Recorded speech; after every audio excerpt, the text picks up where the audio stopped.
Every country on earth at the moment is reforming public education. There are two reasons for it.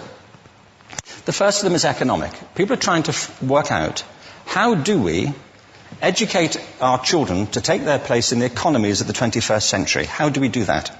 Given that we can't anticipate what the economy will look like at the end of next week, as the recent turmoil is demonstrating. How do we do that? The second, though, is cultural. Every country on earth is trying to figure out, how do we educate our children so they have a sense of cultural identity and so that we can pass on the cultural genes of our communities while being part of the process of globalization. How do we square that circle? The problem is they're trying to meet the future by doing what they did in the past. And on the way, they're alienating millions of kids who don't see any purpose in going to school.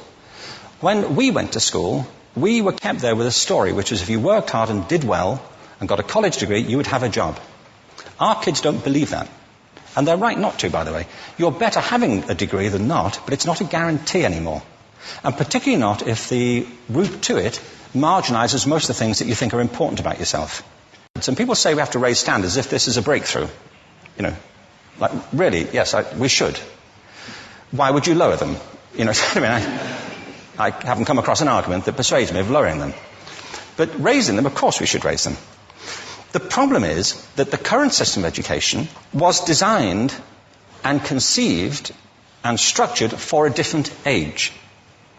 It was conceived in the intellectual culture of the Enlightenment and in the economic circumstances of the Industrial Revolution.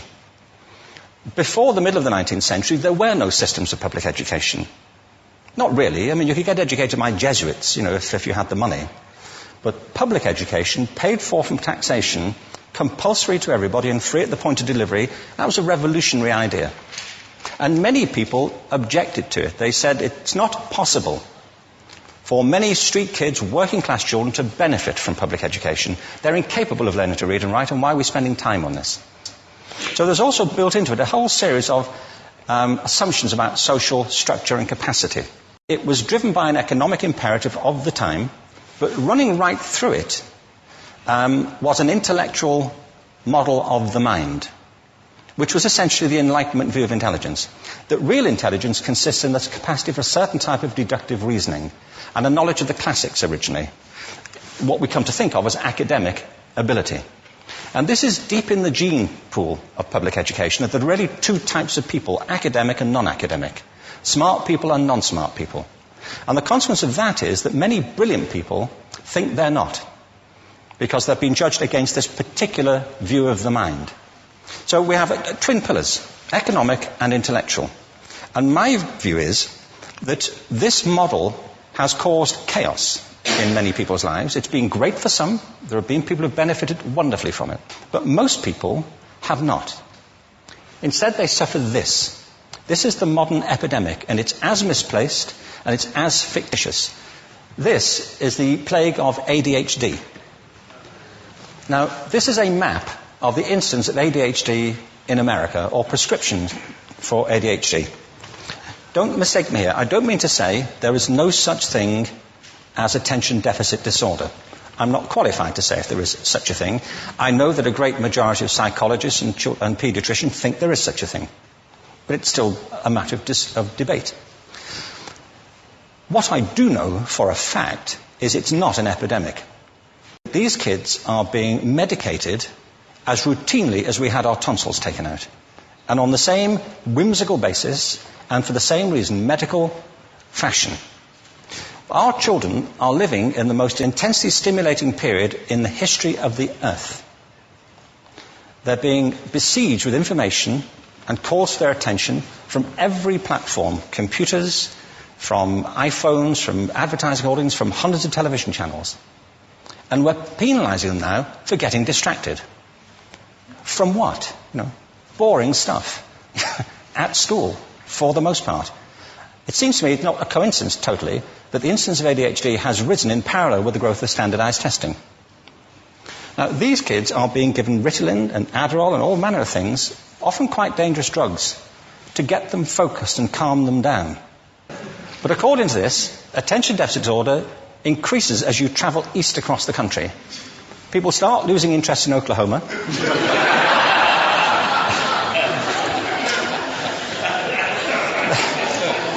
They can hardly think straight in Arkansas.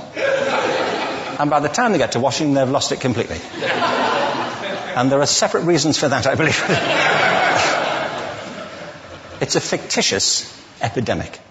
If you think of it, the arts, and I don't say this exclusively of the arts, I think it's also true of science and of maths, but I say about the arts particularly because they are the victims of this mentality currently, particularly. The arts especially address the idea of aesthetic experience. An aesthetic experience is one in which your senses are operating at their peak, when you're present in the current moment, when you're resonating with the excitement of this thing that you're experiencing, when you are fully alive. An anesthetic is when you shut your senses off and deaden yourself to what's happening. And a lot of these drugs are that. We're getting our children through education by anesthetizing them. And I think we should be doing the exact opposite. We shouldn't be putting them asleep. We should be waking them up to what they have inside of themselves. But the model we have is this. I believe we have a system of education that is modeled on the interests of industrialism and in the image of it. I'll give you a couple of examples. Schools are still pretty much organized on factory lines, ringing bells, separate facilities, specialized into separate subjects. We still educate children by batches. We put them through the system by age group. Why do we do that? Why is there this assumption that the most important thing kids have in common is how old they are? It's like the most important thing about them is their date of manufacture. You know what I mean?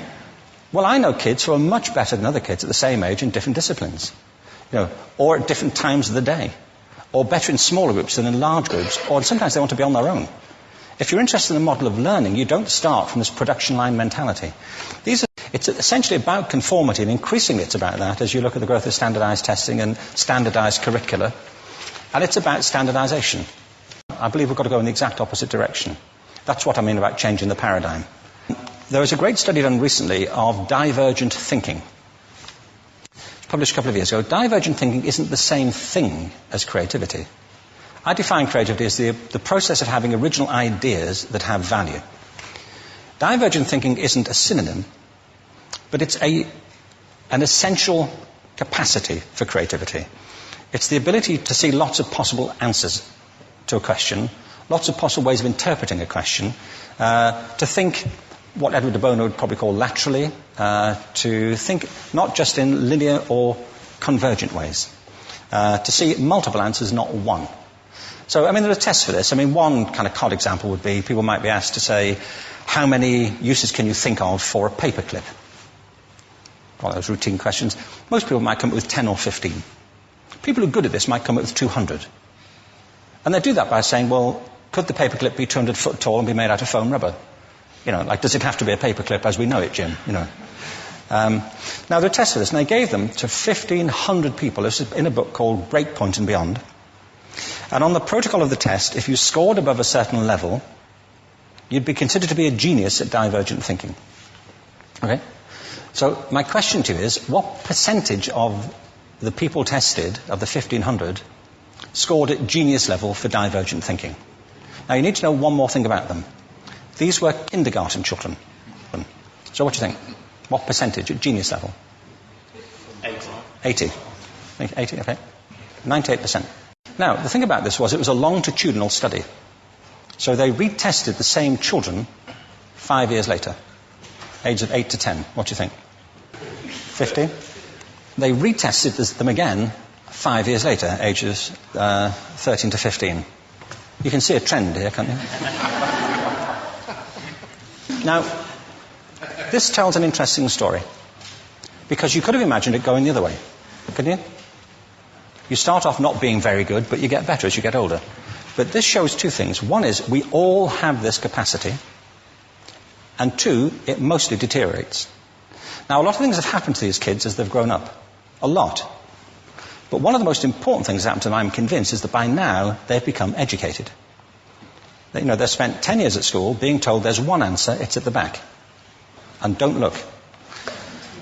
And don't copy, because that's cheating. I mean, outside schools, that's called collaboration, but inside schools. Now, this isn't because teachers want it this way, it's just because it happens that way. It's because it's in the gene pool of education. We have to think differently about human capacity. We have to get over this old conception of academic, non-academic, abstract, theoretical, vocational, and see it for what it is, a myth. Secondly, we have to recognize that most great learning happens in groups, that collaboration is the stuff of growth.